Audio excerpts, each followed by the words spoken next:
আজ কেন পৃথিবীটা লাগে এত সুন্দর, সে কোন উপকার সাজানো এ চরাচর, সে কোন উপকার সাজানো এ চরাচর।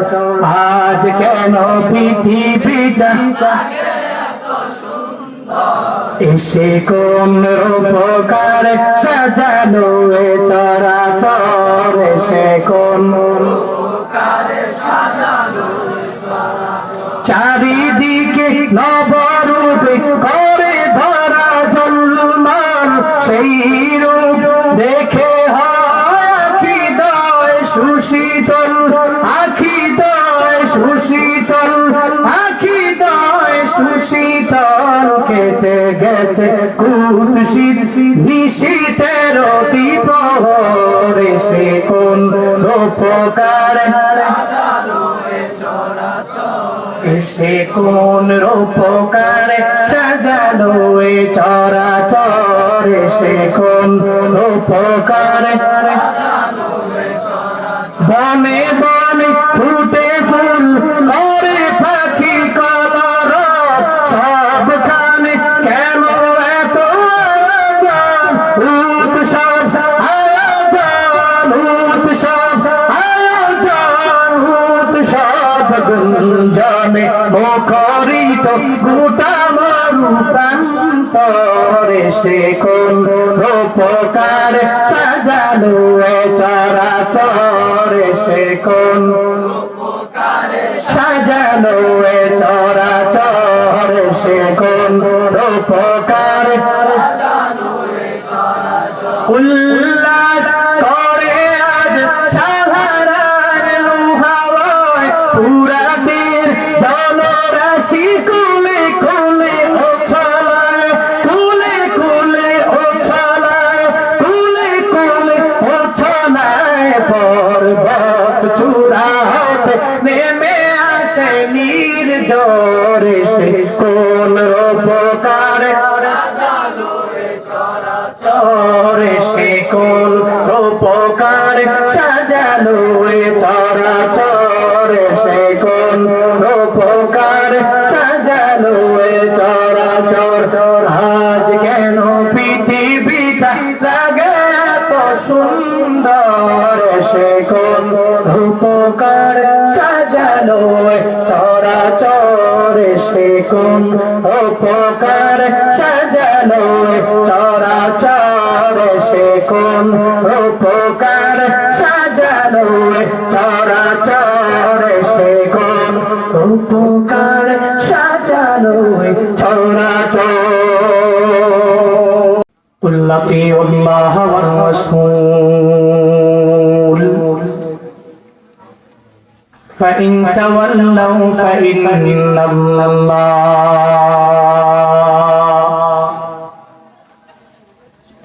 فإن الله لا يحب الكافرين।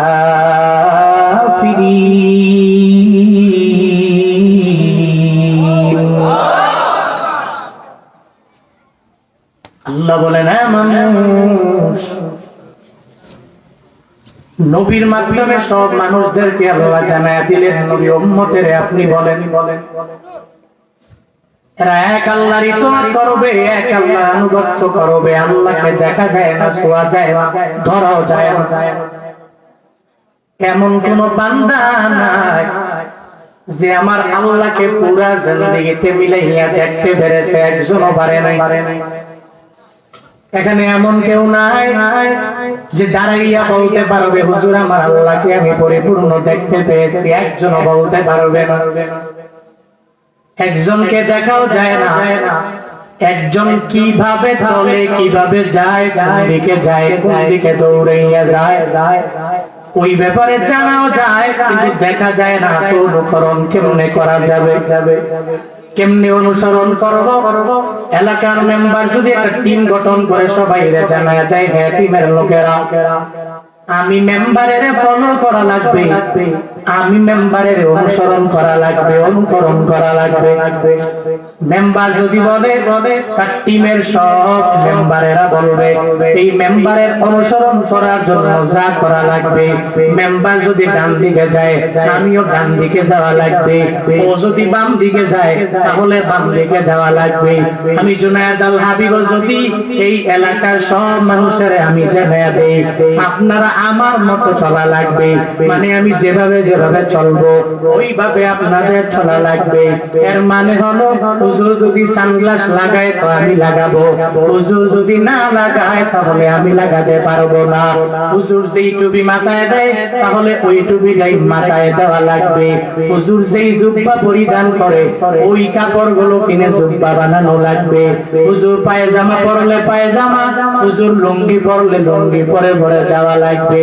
মানে একমাত্র হুজুর আমাকে বলেছে অনুসরণ করার জন্য, তো হুজুরের দেখে দেখে অনুসরণ করা লাগবে। কিন্তু আমার আল্লাহ তো এমন, আমার ওই রবকে দেখা যায় না, ওই রবকে ছোঁয়া যায় না, ওই রবকে পুরা জিন্দেগিতে মিলাইয়া দেখতে পারলাম না। তাহলে রবকে যেহেতু দেখি নাই, আল্লাহকে যেহেতু দেখতে পারলাম না, তাহলে আল্লাহকে অনুসরণ কেমনে করব, আল্লাহকে অনুকরণ কেমনে করব? আল্লাহ পাক বলেন আমি আল্লাহকে যেহেতু দেখো নাই, দেখতেও পাই নাই, আমি আল্লাহ নবীর কাছে দীর্ঘ 23 বছর লাগাইয়া এই যে একটা কোরআন, এই কোরআনটা আমি আল্লাহ নবীর উপরে নাজিল করলাম। বান্দা তোর কোন সময়ে যা যা লাগবে সব আমি কোরআনের মাধ্যমে জানালাম। তুমি ঘুম থেকে জাগার পরে আবার বিছানার মধ্যে ঘুমাতে যাওয়ার আগ পর্যন্ত তোমার ব্যক্তিগত জীবন থেকে শুরু করে লইয়া রাষ্ট্রীয় জীবন পর্যন্ত আন্তর্জাতিক লেভেলে যখনই যা লাগবে আল্লাহর কোরআনে সমাধান আছে না না? আল্লাহ পাক বলেন মানুষ আমি আল্লাহ এই কোরআনটাকে নবীর উপরে নাজিল করলাম, দীর্ঘ 23 বছর লাগাইয়া নাজিল করলাম। তবে নাজমান যখন যেই সময়ে যা লাগবে ওই সময়ে আমি আল্লাহ কোরআনের আয়াতগুলো নাজিল করলাম। এমনটা না পুরা কোরআনটা একসাথে নবীর উপরে নাজিল করেছেন। আল্লাহ কোরআনটারে মাক্কি মাদানী দুইটা ভাগে বিভক্ত করলেন। আমার নবীর মাক্কি লাইফে নাজিল করলেন, আবার মাদানী লাইফেও নাজিল করলেন। নবীর উপরে আল্লাহ যখন উম্মতের যখন যেই জায়গায় গিয়া ঠেকিয়া গেল ওই জায়গার মধ্যে আল্লাহ কোরআনটাকে নাজিল করলেন। তবে পুরা কোরআনটা লাউহে মাহফুজের ওই জায়গায় ছিল সংরক্ষিত। আল্লাহ পাক রব্বুল আলামিন এই কোরআনটাকে নাজিল করলেন প্রথম আসমানে, কদরের রাতে পুরাটাই আল্লাহ নাজিল করলেন। ইন্না আনজালনাহু ফি লাইলাতিল কদর ওয়া মা আদরাকা মা লাইলাতুল কদর লাইলাতুল কদরি খায়রুম মিন আলফি শাহর। ওই লাইলাতুল কদরের রাতে আল্লাহ পাক পুরা কোরআনটাকে প্রথম আসমানের মধ্যে নাজিল করলেন। এরপরে বান্দাদের জন্য যখন যা লাগবে সব আল্লাহ স্তর বাই স্তর নবীর উপরে নাজিল করলেন।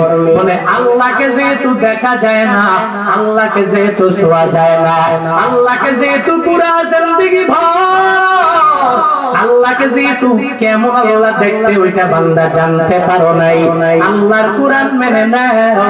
আল্লাহর কোরআন মেনে নিলে তাহলে আমার আল্লাহকে অটোমেটিক মানা হয়ে যাবে। আল্লাহর কোরআনটাকে মানো। মুরাদনগরের মুসলমানেরা ওই কোরআনটাকে কেমনে মানবা? বলে শুরু থেকে নিয়ে শেষ পর্যন্ত নিজের অন্তরের মধ্যে ঢুকাইয়া নাও। চলার পথে কোরআনটারে ফলো করে নাও। কি ফায়দা হবে? বলে চলার পথে কোনো জায়গায় আটকাবা না। বিপদে মুসিবতে পড়লে কোরআনটা গলে গলে ওই জায়গা থেকে রেফারেন্স টেনে টেনে বাস্তব জীবনে প্রমাণ দলিলের মাধ্যমে তোমার নিজের জীবনটা তুমি পরিচালনা করা আরম্ভ করে দাও। এর মানে বোঝা গেল আল্লাহ পাক জানায় দিলেন এক নাম্বার পারে আমি আল্লাহর ইতাআত কেমনে করবা আল্লাহ কোরআনটা দিয়া দিলেন কোরআন মানার মাধ্যমে করে নাও 2 নম্বরে আল্লাহর পরে আল্লাহ যে মুহাম্মাদুল লিল আলামিন তোমার আমার জন্য পাঠাইলেন 2 নম্বরে ওই নবীর সুন্নতের আমল করে নাও ওই নবীর ইতাআত করে নাও ওই নবীর আনুগত্য চালু করে দাও কেমনে করা যাবে দাড়ি রাখার মাধ্যমে নাকি কেটে ফেলার মাধ্যমে আমার নবীর সুন্নাত কত মহান মহান সুন্নাত গুলো বান্দা ওই সুন্নাত গুলো মেনে মেনে চলার নাম ইতাআত ওই সুন্নাত গুলো মেনে মেনে চলার নাম ইত্তেবা ওই সুন্নাত গুলো মেনে মেনে চলার নাম অনুসরণ ওই সুন্নাত গুলো মেনে মেনে চলার নাম অনুকরণ আল্লাহ পাক আমার মদিনাওয়ালা নবীকে পাঠিয়ে দিলেন শুধু নবীরই আমার যুগে পাঠাইছে এমনটা না আদম থেকে শুরু করে নিয়ে 1,24,000 মতান্তরে 2,24,000 পয়গম্বর আল্লাহ পাক দুনিয়াতে পাঠাই মানুষগুলোকে দিন শেখানোর জন্য সবাই দাওয়াত দিয়ে দিলেন সবাই বললেন তোমরা এক আল্লাহকে মেনে নাও আর আমি পয়গম্বরকে তোমরা অনুসরণ করে নাও আমি নবীরও একটাই দাওয়াত হে উম্মতেরা আমার 1 নম্বরে তোরা এক আল্লাহকে মেনে নাও 2 নম্বরে আমি নবীর সুন্নতের উপরে আমল করে নাও there is none worthy of worship besides Allah Muhammad sallallahu alaihi wasallam is the messenger of Allah এই চিন্তাটা অন্তরে ঢুকাও আল্লাহ ছাড়া দুনিয়াতে কোনো ইলাহ নাই আমি নবী আল্লাহ কর্তৃক প্রেরিত একজন পয়গম্বর আমি নবীকে তুমি মেনে নাও আমি নবীর সুন্নতের উপরে তুমি আমল করে নাও কিন্তু কপাল বড় খারাপ আমগো সমাজের মধ্যে নবীরে কেমনে মানে জানেননি 1 বছর বড় বড় নবীর জন্মদিন আসলে 12ই রবিউল আউয়ালের মাঝে এই রাস্তার মধ্যে ব্যানার সুন্দর করে টানাইয়া ও নিজেকে দাবি করে আমি আহলুস সুন্নাত ওয়াল জামাত আমার মতো বড় সুন্নি কেউ নাই এই এলাকার মধ্যে আমার মতো নবী প্রেমিক কেউ নাই এলাকায় রাস্তাঘাটে বিভিন্ন জায়গায় বাংলা এটাই বোঝাতে চায় কিন্তু কপাল কেমন ভাবে পুড়ে গেল 5 ওয়াক্ত নামাজের 1 ওয়াক্ত করে নাই লাফায়া বলে বিশ্ব নবীর আগমন শুভেচ্ছা স্বাগতম সকাল থেকে নিয়ে মাগরিব পর্যন্ত রেলি করে এর উপরে মাগরিবের সময় কিছু মানুষের টাকা সংগ্রহ করে দোকানে যাইয়া ওখান থেকে কিছু খাবার দাবার নিয়ে খাইয়া বাড়িতে চলে গেল 1 বছর আগেও গেলে দাড়ি নাই পেশাগো পড়তে পারে না নবীর একটা সুন্নতের আমল প্রতি বছর সুন্দর করে নিজে চিন্তা করতে পারে না এমন নামধারী সুন্নি আমাদের সমাজে আছে না নাই আবার বলে কত ভণ্ড জুনায়েদ আল হাবিবের মতো ভণ্ড কেউ নাই বাংলাদেশের বড় বড় স্কলার যারা এদেরকে ভণ্ড বলে বলে কি সুন্দর করে স্লোগান দেয় ইউটিউবে স্লোগান ফেসবুকের মধ্যে স্লোগান কিন্তু একটা বারের জন্য ওদেরকে আমরা ভণ্ড বলি না বলতে পারি না কারণ তুইও মুসলমান আমিও হয়ে গেলাম মুসলমান দিন শেষে আমাদের ঘর একটা ওই ঘরের মধ্যে যাওয়া লাগবে দিন শেষে ওই রবের বিচারের কাঠগড়ায় তোমার আমার দাঁড়ানো লাগবে হে বান্দারা এই যে ঘরের মধ্যে 4টা সন্তান আপনার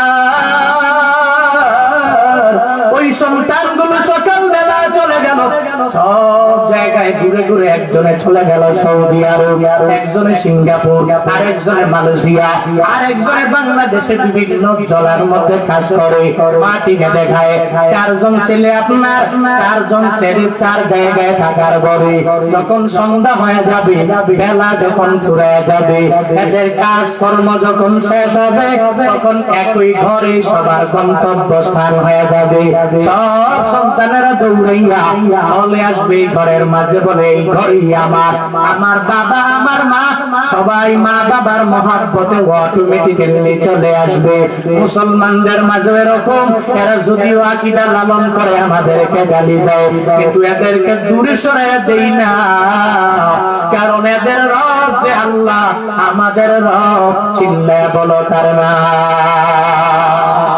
এক আল্লাহকে আমরা মানে ওরাও মানে মানুষ এক মদিনাওয়ালা নবীর মানে আমরা ওই মদিনাওয়ালা নবীরই মানি ওই নবীর সুন্নতের উপরে আমরাও আমল করি, এরাও নবীর সুন্নতের উপরে আমল করার জন্য পাগল বাড়া। একজনে আর একজনের নিয়ে বাড়াবাড়ি করার কোনো দরকার নাই, কিন্তু এভাবে নবীর আশিক নিজেকে দাবি করা যায় না। নবীর আশিক যদি হতে চাও তাহলে এক নম্বরে গালে দাড়ি লাগাও।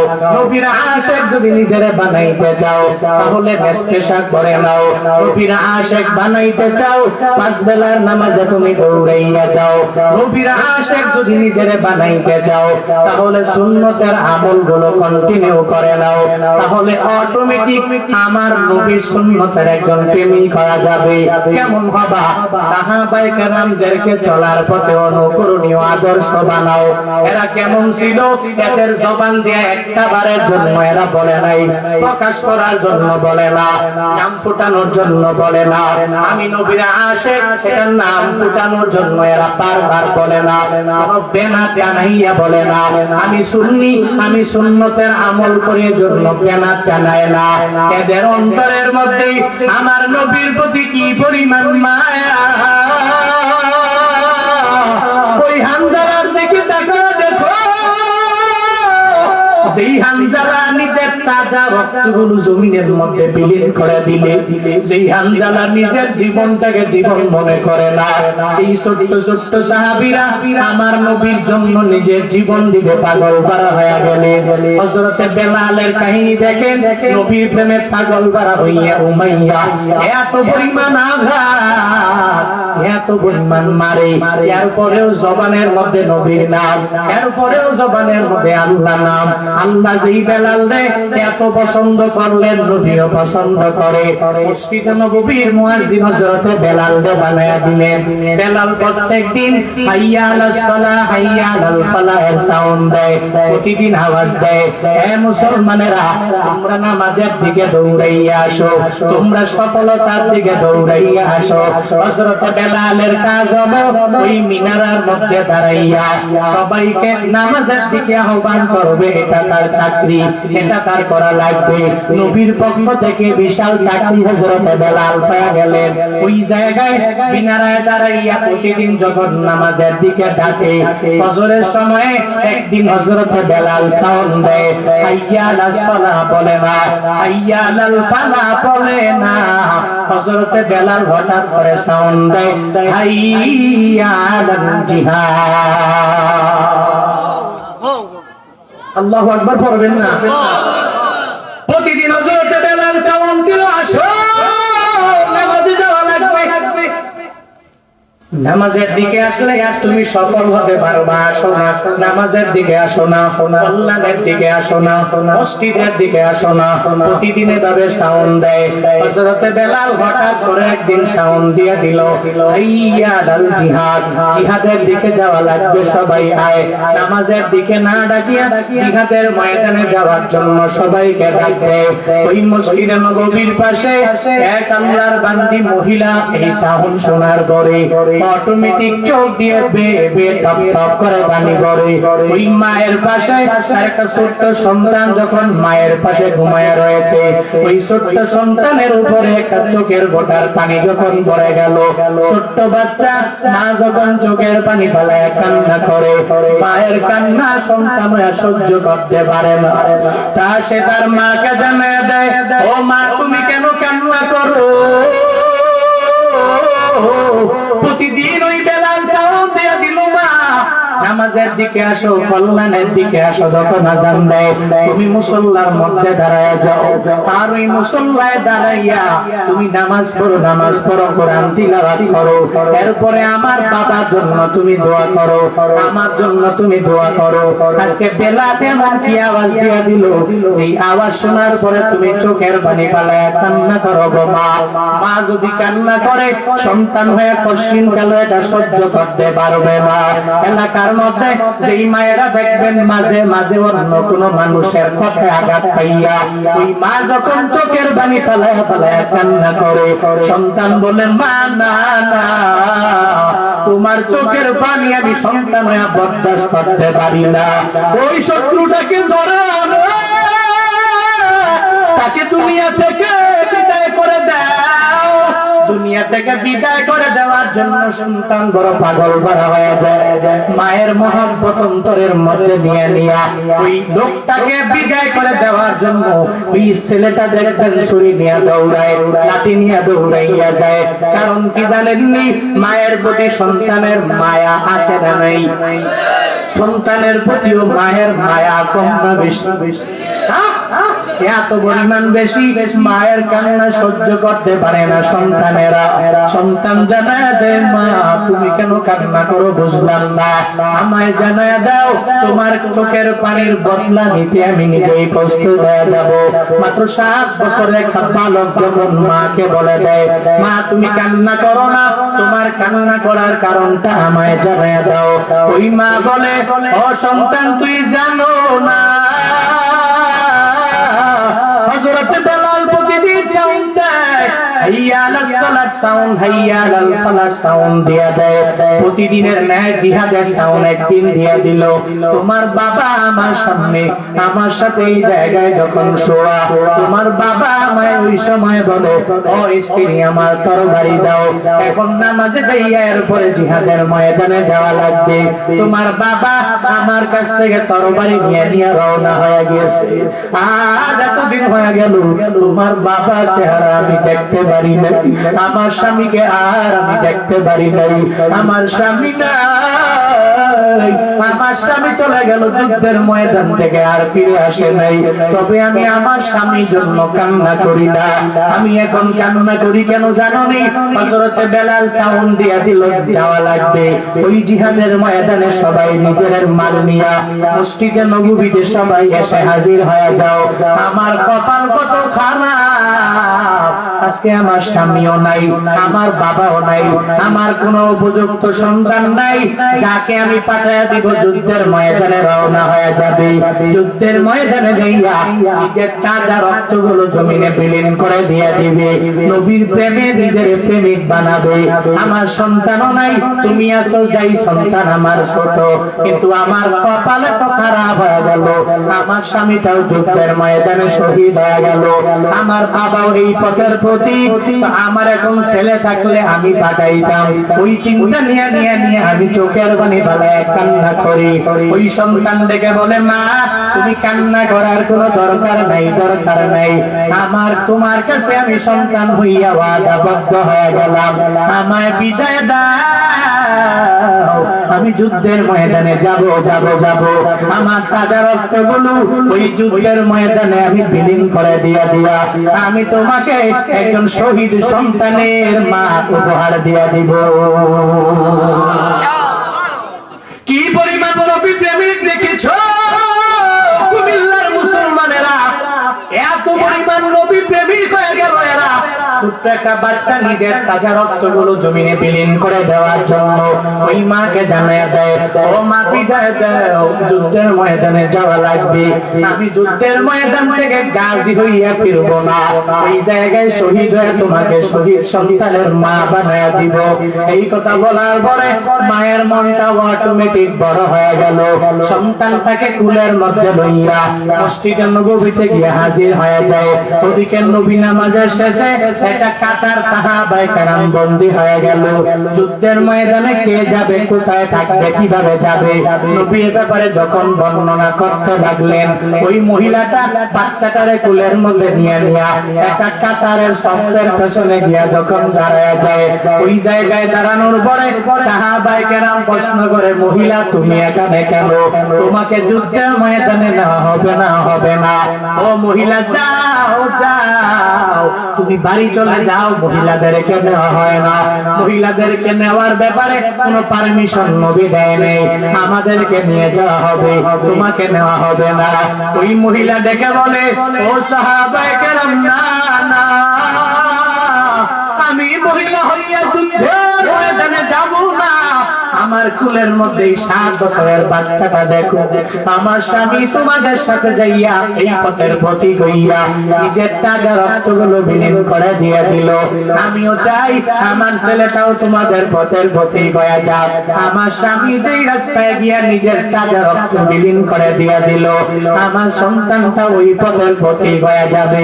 আমাকে বারণ করো না, আমাকে নিষেধ করো না। যাও যাও, এই ছেলেটারে তোমরা নিয়ে যুদ্ধের ময়দানে চলে যাও। এরা বলে পাগল হয়ে গেল নাকি, এত ছোট্ট বাচ্চা জিহাদ করতে পারবে না, যুদ্ধ করতে পারবে না, তুমি এখান থেকে চলে যাও। এত আবেগপূর্ণ কথাবার্তা বললেও তো হবে না। চিৎকার চেঁচামেচি করতে লাগলো। ওদিকে মদিনাওয়ালা নবীর কানে গিয়ে একটু পৌঁছে গেল। আমার নবী বলে, কে আমার সামনে আনো। ওই মহিলা নবীর দরবারে, নবীর সামনে গিয়া যখন হাজির হয়ে যায়, নবীর দরবারে যাওয়ার পরে রাহমাতুল লিল আলামিন বলে, ও মহিলা, তুমি কি চাও?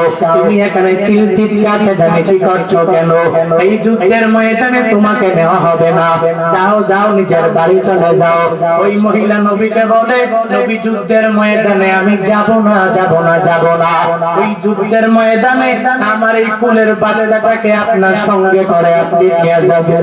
ও যুদ্ধের ময়দানে জিহাদ করবে, নিজের রক্তগুলো জমিনের মধ্যে বিলীন করে দিয়ে দিবে। নবীকে বলার পরে নবী বলে, এত ছোট বাচ্চা তরবারি ধরতে পারবে না, যাও যাও, সন্তানটারে নিয়ে নিয়ে নিয়ে বাড়ি চলে যাও। ও জিহাদের ময়দানে যাওয়া লাগবে না। এবার ওই মহিলা ওই নবীকে এমন জবাব দেয়, এ মুরাদনগরের মুসলমানেরা শুনো, মনোযোগের কান লাগাইয়া ওই মহিলাটা নবীকে জবাব দেয়, নবী গো, আমি জানি জানি জানি জানি আমার এই ছোট্ট বাচ্চাটা তরবারি নিয়ে যুদ্ধের ময়দানে যেতে পারবে না, সে যুদ্ধের ময়দানে জিহাদ করতে পারবে না। কিন্তু নবী গো, আপনি যখন আমার ছেলেটা নিয়ে নিয়ে জিহাদের ময়দানে যাবে, নবী আপনাকে উদ্দেশ্য করে মারার জন্য কাফেরেরা, বেঈমানেরা যখন ডান দিকে তীর মারার জন্য চেষ্টা করবে, ওই তীর যখন মারবে, আপনি আমার ছেলেটাকে ধরে ধরে ডান দিকে ধরে রাখবেন। আমার ছেলের গায়ে তীর পড়বে, আমার নবীর গায়ে পড়বে না। তখন আপনাকে উদ্দেশ্য করে কাফেররা বাম দিকে যখন লক্ষ্য করে তীর মারবে, নবী, আমার ছেলেটারে আপনি বাম দিকে ধরে রাখবেন। আমার ছেলের গায়ে তীর পড়বে, নবী আপনার গায়ে পড়বে না। আমার ছেলের গায়ে ক্ষত বিক্ষত হয়ে যাবে, আমার নবী আমার ছেলের কারণে বেঁচে যাবে। হাসরের ময়দানে আমি বলতে পারবো। শুধু তাই না, যখন আপনাকে মারার জন্য আপনার বুক বরাবর কাফেররা যখন তীর মারার জন্য চেষ্টা করবে, ও নবী গো, আপনি ডান দিকে ধরে রাখবেন, বাম দিকে ধরে রাখবেন, এরপরে ঢাল হিসাবে আপনি সামন দিকে আমার ছেলের ব্যবহার করবেন। ওই তীরটা আমার ছেলের গায়ের মধ্যে পড়বে, আমার ছেলে রক্তাক্ত হয়ে দুনিয়া থেকে বিদায় নিয়ে চলে যাবে, শাহাদাতের পেয়ালা সে নিজে পান করবে। তবে অসুবিধা নাই, কাল হাসরের ময়দানে আমি আল্লাহকে বলতে পারবো, আল্লাহ, আমার স্বামী জিহাদের ময়দানে গিয়েছে, একটু পরিমাণ পাঠানোর জন্য কোনো দ্বিধা করি নাই। আজকে আমার ছেলেটাকেও আমি তোমার পথের প্রতীক বানাইয়া, স্বামীর পথের প্রতীক বানাইয়া যুদ্ধের ময়দানে নবীকে বাঁচানোর জন্য পাঠিয়ে দিলাম। হাসরের ময়দানে আমি বড় গলা নিয়ে নিয়ে বলতে পারবো, আল্লাহ, আমার নবীকে বাঁচাইতে গিয়ে আমার বাচ্চা চলে গেল, দুনিয়া থেকে বিদায় নিয়ে চলে গেল। এর মানে হলো আমার নবী আমার ছেলের মাধ্যমে বেঁচে যাবে, আর এটাই আমার জান্নাতে যাওয়ার কারণ হয়ে যাবে। সুবহানাল্লাহ, জোরে বলুন সুবহানাল্লাহ। কেমন নাই, স্বামী চলে গেছে, অসুবিধা নাই, সন্তান তাকে পাঠায় দিচ্ছে, কোনো অসুবিধা নাই, ঢাল হিসেবে ব্যবহার করবে, দুনিয়া থেকে বিদায় দিয়ে চলে যাবে। আমি হাসরের ময়দানে আমার আল্লাহর কাছে আমার ঘাট উঁচু করে, গর্দান উঁচু করে, আমার আওয়াজকে বুলন্দ করে আমি আল্লাহর কাছে বলতে পারবো, আল্লাহ, আমি দুনিয়াতে কিচ্ছু করতে পারি নাই, তবে আমার স্বামী দুনিয়া থেকে বিদায় হয়ে গেছে, আমার সন্তান বিদায় হয়ে গেছে, আমি তোমার কাছে বুঝি নিয়ে আসছি, একটা বারের জন্য এদের জন্য আফসোস করি নাই। আল্লাহ গো, এই কারণে কি একটু আমাকে জান্নাত দেওয়া যায় না? আল্লাহ হাসরের ময়দানে আমাকে এই উসিলায় জান্নাত দিয়ে দিতে পারে। আমার সবই চলে গেছে, যা দরকার নাই, আমার ছেলে চলে গেছে, যা কোনো দরকার নাই, হাসরের ময়দানে জান্নাতের চাইতে দুনিয়ার এই আত্মীয় স্বজন কোনো দামি আমার কাছে হতে পারে। আরো জোরে বলেন আল্লাহু আকবার। নবী আর পরে বলে না না, যাও যাও, সন্তানটাকে নিয়ে চলে যাও। আমি ওয়াদাবদ্ধ হয়ে গেলাম, যখন ছেলেটা বড় হয়ে যাবে তাকে সঙ্গে করে নিয়ে নিয়ে যুদ্ধের ময়দানে যাব। যখন নবী মানতে চায় না, ওই মহিলাটা নবীর আইন মান্য করে না, বাচ্চাটাকে নিয়ে নিয়ে চলে যায়। যখন বাড়ির দিকে রওনা হয়ে যায়, প্রতিমধ্যে যাওয়ার পরে বাচ্চাটার সাথে সাথে মায়ের কুল দিয়া কুল থেকে লাফ দিয়া নেমে যায়। লাফ দিয়া বলে মা তুমি কোথায় যাও, কোথায় আমারে নিয়ে যাও? বলে বাবারে নবীর কাছে তো গিয়েছিলাম, কিন্তু নবী বলেছে নেওয়া যাবে না, এই জন্য আমি তোমাকে নিয়ে নিয়ে বাড়ি চলে যাই। বলে মা না না, আমি বাড়ি যেতে চাই না, চাই না, চাই না, আমি তোমাকে বিছানায় ওয়াদা দিয়েছি, আজকে শহীদ নিজে না হইয়া আমি বাড়ি ফিরবো না গো মা, আমায় বিদায় দাও, যুদ্ধের ময়দানে আমি যাবই যাব। ওই নবীর কাছ থেকে অনুমতি নিয়ে এরপর নবীর সাথে জিহাদের ময়দানে আমার যাওয়া লাগবে। সাথে সাথে লাফ দিয়া কুল থেকে পরে যখন রওনা হয়ে যায় নবীর দরবারে, নবীর দরবারে দেয়া বলে ও পয়গম্বর আমি এসেছি, এসেছি। নবী বলে কে তুমি? বলে আমি তোমাকে তো বিদায় করে দিলাম, যাও যাও। কেন তুমি এসেছো? এখানে তো আসার দরকার নেই। ওই ছোট্ট বাচ্চাটা বলে ও নবী আমাকে বিদায় করে দিতে পারেন, আমাকে তাড়ায় দিতে পারেন, কিন্তু শাহাদাতের যে তামান্না, ওই তামান্না আমার অন্তরের মধ্যে আছে। আমি আমার তাজা রক্তগুলো জমিনের মধ্যে বিলীন করে দিয়ে দিতে পারি গো নবী, আমাকে জিহাদের ময়দানে আপনার নেওয়াই লাগবে। বারবার যখন নবীকে বলে, নবী বলে না না তুমি ছোট, তোমার দ্বারা সম্ভব হবে না। ওই ছোট্ট বাচ্চাটা বলে নবী গো আপনি আমার বারবার বারবার ছোট বলেন, একটা উদাহরণ আমি আপনাকে দেই।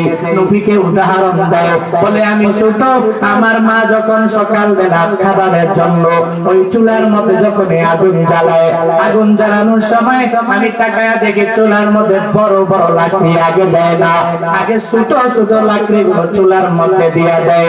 আমি তাকায়া দেখি ছোট ছোট লাকড়ির মাধ্যমে আগুনটা অনেক পরিমাণে দগ্ধ হয়ে যায়। আগে বড় লাকড়ি না, আগে ছোট লাকড়ি, এরপরে ধারাবাহিক ভাবে বড় লাকড়ি দিয়া দেয়। ওই ছোট ছেলে বলে ও পয়গম্বর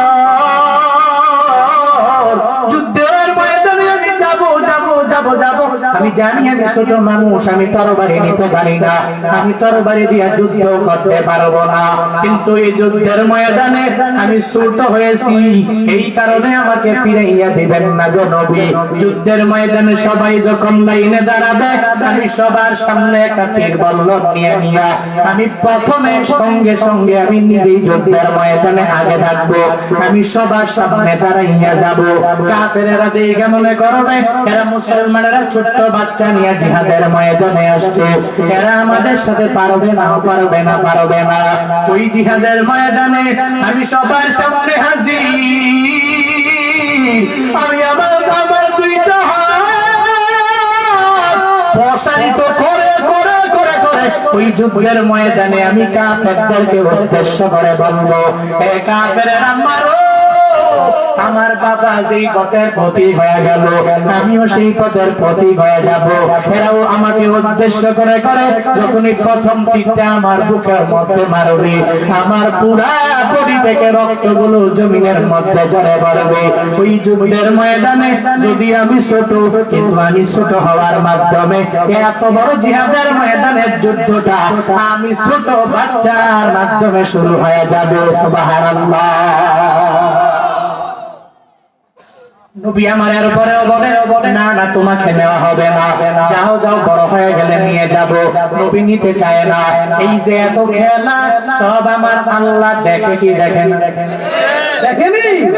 আল্লাহ বলে না জিবরাইল যাও যাও, ওই নবীকে গিয়ে গিয়ে জানায় দাও, ওই নবীকে গিয়ে বলে দাও, যেই নবী ছোট্ট বাচ্চাটারে কোনোটাই ধরে না, ছোট্ট বাচ্চাটাকে নিতে চায় না, ছোট্ট বাচ্চাটাকে জিহাদের ময়দানে দিতে চায় না, যাও যাও আমার নবীরে গিয়া জানায় দাও আমি আল্লাহ জান্নাতের মধ্যে আজকের জিহাদের ময়দানে কারা যাবে কারা শহীদ হয়ে যাবে এদের একটা লিস্ট আমি আল্লাহ ওই জান্নাতের মধ্যে আমি আল্লাহ করলাম। ওই লিস্টের মধ্যে ওই লিস্টের প্রথমে যার নাম শহীদের খাতার মধ্যে উঠাইলাম ওইটা হলো ওই ছোট বাচ্চাটা যাকে আমি আমার লিস্টের মাঝে প্রথম কাতারের প্রথম লাইনের প্রথম নামটা উঠাইয়া দিলাম। আমার নবীকে গিয়ে জানা তাকে যাতে আমার নবী আর বারণ না করে, আমার নবী তাকে নিয়ে নিয়ে যুদ্ধের ময়দানে যাবে, আর যুদ্ধের ময়দানে যাওয়ার পরে তার রক্তগুলো জমিনে পড়বে, আর ওই জিহাদের ময়দানে এই ছোট বাচ্চার মাধ্যমে শহীদের প্রথম নাম তার নিজেরই উঠে যাবে। আল্লাহ কবুল করছে, আল্লাহ কবুল করছে। কেমন কবুল? ছোট্ট বাচ্চা এর নবীর প্রতি প্রেম না বেশি, কি পরিমাণ প্রেম, নিজে মরার জন্য নিজের জীবন দেওয়ার জন্য পাগল পারা। হায় হায়, কিন্তু আজকে আমাদের আপনি দেখেন তো নবীর প্রেমে প্রেমিক আমরা, নবীর প্রেমে পাগল যারা প্রেম খেলা খেলে, হায় রে নবীর প্রেমে পাগল যারা প্রেম খেলা খেলে, নবীর প্রেমে ওয়াসকরুনি দন্ত দে ফেলে, নবীর প্রেমে ওয়াসকরুনি দন্ত দে ফেলে, নবীর প্রেমে পাগল যারা প্রেম খেলা খেলে, হায় রে নবীর প্রেমে পাগল যারা প্রেম খেলা খেলে, নবীর প্রেমে পাগল পারা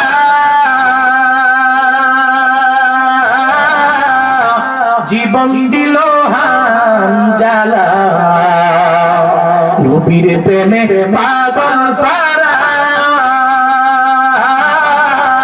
জীবন দিল হানজালা, গোসল করাইল তার ফেরেশতার দলে, গোসল করাইল তার ফেরেশতার দলে, নবীর প্রেমে পাগল যারা প্রেম খেলা খেলে, হায় রে নবীর প্রেমে পাগল যারা প্রেম খেলা খেলে, নবীর প্রেমে ওয়াসকরুনি দন্ত দে ফেলে, নবীর প্রেমে ওয়াসকরুনি দন্ত দে ফেলে, নবীর প্রেমে পাগল যারা প্রেম খেলা খেলে, হায় রে নবীর প্রেমে পাগল যারা প্রেম খেলা খেলে, হায় রে নবীর প্রেমে পাগল যারা প্রেম খেলা খেলে।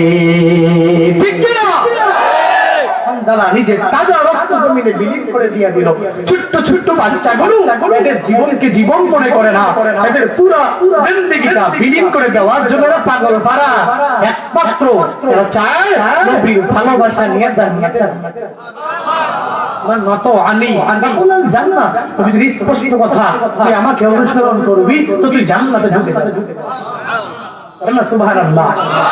কারণ কি জানেননি? নবীর সুন্নতে মিথ্যা আছে। নবীর সুন্নতের অনুসরণ যদি কেউ করে গালিগালাজ করতে আছে, নবীর আদর্শে চুগলখড়ি আছে, নবীর আদর্শে বিরোধ আছে, নবীর আদর্শে শেখায়াত আছে, নবীর আদর্শে গালিগালাজ আছে। যেহেতু নাই তো নবীর আদর্শে আছে কি? নামাজ। কি নবীর আদর্শে আছে কি? নবীর আদর্শে রোজা, নবীর আদর্শে যাকাত, নবীর আদর্শে নেক আমল, নবীর আদর্শে দাড়ি, নবীর আদর্শে পেশা, নবীর আদর্শে টুপি, নবীর আদর্শে পাগড়ি। এই নবীর আদর্শ নিয়ে চলো, তুমি একজন খাঁটি মুসলমান হতে পারবে। ঠিক কিনা? তুমি নবীর উম্মত দাবি করো, সুন্নাহ মানো না, নবীর অপমানে তোমার হৃদয় কাঁদে না। যুবকরা চলবে না? তুমি নবীর উম্মত দাবি করো, সুন্নাহ মানো না, নবীর অপমানে তোমার হৃদয় কাঁদে না। তুমি বিজাতীয় সংস্কৃতিতে সপেছো পরাণ, বিজাতীয় সংস্কৃতিতে সপেছো পরাণ। তুমি কেমন মুসলমান, তুমি কেমন মুসলমান, কেমন মুসলমান তুমি, বলে না কেমন মুসলমান তুমি, তুমি রমজানে রাখো না রোজা, দিনকে করো আঘাত, পয়সা করি নেই তো অভাব, দাও না তো যাকাত।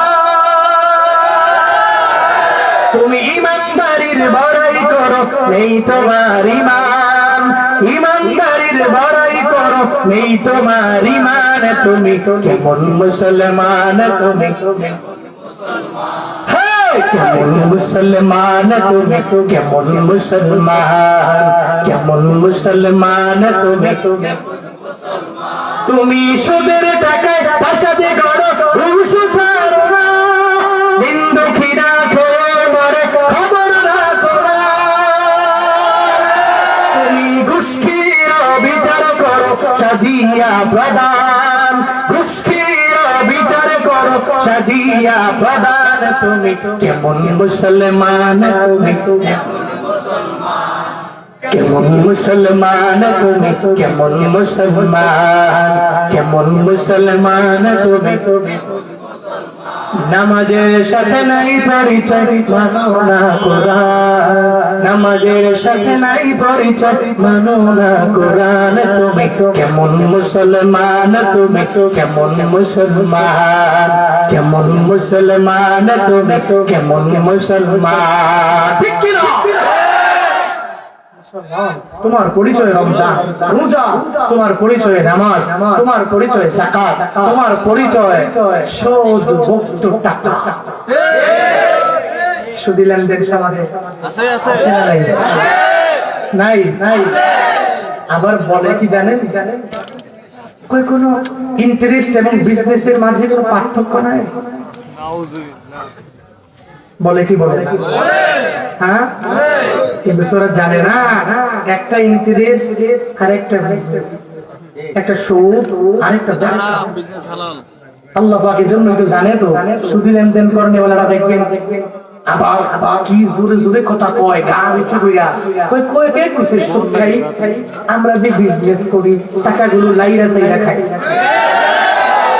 ঠিক ঠিক আল্লাহ পাক জানে তো, এই জন্য আজ থেকে প্রায় ১,৫০০ বছর আগে ওই নবীর উপরে নাজিল করেছেন আল্লাহ আয়াত, নবী গো হাসরের ময়দানে এরা দাঁড়াবে, এমন করে জানেননি আমি আল্লাহ দাঁড়াবো, সামনে দাঁড়াবে, আল্লাযীনা ইয়াকুলুনা রিবা কামা ইয়াকুমুল লাযীনা ইয়াকুমুনা শাইতানু মিনাল মাস, যালিকা বিআন্নাহুম ক্বালু ইন্নামাল বাইউ মিসলু রিবা। এরা হাসরের ময়দানে দাঁড়াবে, শয়তান তাদের প্ররোচনা দিতে দিতে দিতে দিতে একেবারে পথ ভ্রষ্ট করে ফেলছে। এরা যেমনি আল্লাহর সামনে দাঁড়াবে, সুদী লেনদেন করনে বলা প্রত্যেকটা ব্যক্তি আমি আল্লাহর সামনে এভাবেই দাঁড়াবে। কেন জানেন কি? যালিকা বিআন্নাহুম ক্বালু ইন্নামাল বাইউ মিসলু রিবা। একমাত্র কারণ হলো এই কারণে যে এরা দুনিয়াতে বলতো আমরা যে সুদী লেনদেন করি এটা তো ব্যবসার মতোই। নাউযুবিল্লাহ। কথা কি আমার না আল্লাহ? আল্লাহ জানে তো সুদী লেনদেন করনে ওয়ালারা এদের কি একটা যুক্তি থাকবে, এরা যুক্তি তর্কে সবার উপর দিয়ে থাকবে, সুদী লেনদেন করবে, সুদ খেয়ে বড় লোক হবে। আবার সমাজের প্রত্যেকটা ব্যক্তির কাছে মুখ ফাঁক দিয়ে কইব আমি সুদী লেনদেন করি না, আমাদের সব ব্যবসার মতো। অথচ আল্লাহ স্পষ্ট ঘোষণা, এর পরবর্তী আয়াতাংশে আল্লাহ পাক জানায় দেয় আহাল্লাল্লাহুল বাইআ ওয়া হাররামা রিবা, আমি তোমাদের জন্য ব্যবসাকে হালাল করেছি, মাগার সুদকে আমি আল্লাহ হালাল করি নাই। ব্যবসা হালাল তোমার জন্য, সুদ আমি আল্লাহ তোমার জন্য হারাম। খাওয়া হালাল না হারাম? হালাল না হারাম? হ্যাঁ, সুদী লেনদেন করে বাড়ি করলে বাড়ি বরকত হবে না, বরকত হবে না। অন্যের উপর জুলুম করে নির্যাতন করে নিজের পরিবারটাকে সুন্দর গড়াতে চাইলেই অটোমেটিক হয় না। মনে রাখবেন বাংলাদেশে যারাই নিজের ঘুষের টাকা দিয়ে ছেলেটারে মাদ্রাসায় পড়াইছে, একটা ছেলেও মানুষের মতো মানুষ হয় নাই। জীবনের শেষ বয়সে গিয়ে ওই বাবার গলার সামনে ছুরি ঠেকাইছে, এই প্রমাণ হাবিবের কাছে আছে। ঘুষের টাকা দিয়ে ছেলে মানুষ হয় না। সুদের টাকা দিয়েও মানুষ হবে না। পরে মানুষ বানাতে হলে নিজের কষ্টার্জিত টাকা দিয়ে, ঘাম ঝরানো টাকা দিয়ে, একদম ডিরেক্ট হালাল একদম বৈধ পন্থা অবলম্বন করে যে টাকা, ওই টাকা দিয়ে ছেলেরে মাদ্রাসায় দিবেন, স্কুল কলেজ ভার্সিটিতে পড়াবেন। আল্লাহর কসম, মৃত্যু পর্যন্ত ওই ছেলে আপনার উপর দিয়ে কোনো কথা বলবে না। কিন্তু হারাম টাকা দিয়া যতই চেষ্টা করবেন, বাবা চেষ্টাই করতে পারবেন, ও ভালো ছেলে আর হবে। আজ কেন পৃথিবীটা লাগে এত সুন্দর, সে কোন উপকার সাজানো এ চরাচর, সে কোন উপকার সাজানো এ চরাচর। আজ কেন পৃথিবীটা এসে কোন উপকার সাজানো এ চরাচর, সে কোন চারিদিকে নবরূপে করে ধরা জলমান, সেই রূপ দেখে আখিদয় সুশীতল, আখিদয় সুশীতল, আখিদয় সুশীতল। কেটে গেছে কুৎসিত নিশীতের দ্বীপহর, সে কোন উপকার সে কোন উপকার সাজানো এ চরাচর, সে কোন উপকার। বনে বনে ফুটে ফুল করে পাখি কলর, সবখানে কেন এত আয়োজন, উৎসব আয়োজন, উৎসব আয়োজন, উৎসব গুঞ্জনে মুখরিত গোটা মরু প্রান্তরে, সে কোন উপকার সাজানো এ চরাচর, সে কোন সাজানো এ চরাচর, সে কোন উপকার। উল্লাস করে আজ সাহারার লোহাওয়ায়, পুরা বীর জলরাশি কুলে কুলে ওছলায়, কুলে কুলে ওছলায়, কুলে কুলে ওছলায়। পর্বত চূড়া হতে নেমে আসে নির্ঝরে, সে কোন উপকার চরে, সে কোন উপকার সাজানো এ চরাচর, সে কোন উপকার সাজানো এ চরাচর। আজ কেন পৃথিবীটা লাগে এত সুন্দর, সে কোন উপকার সাজানো এ চরাচর, সে কোন উপকার সাজানো এ চরাচর, সে কোন উপকার সাজানো এ চরাচর, সে কোন উপকার সাজানো এ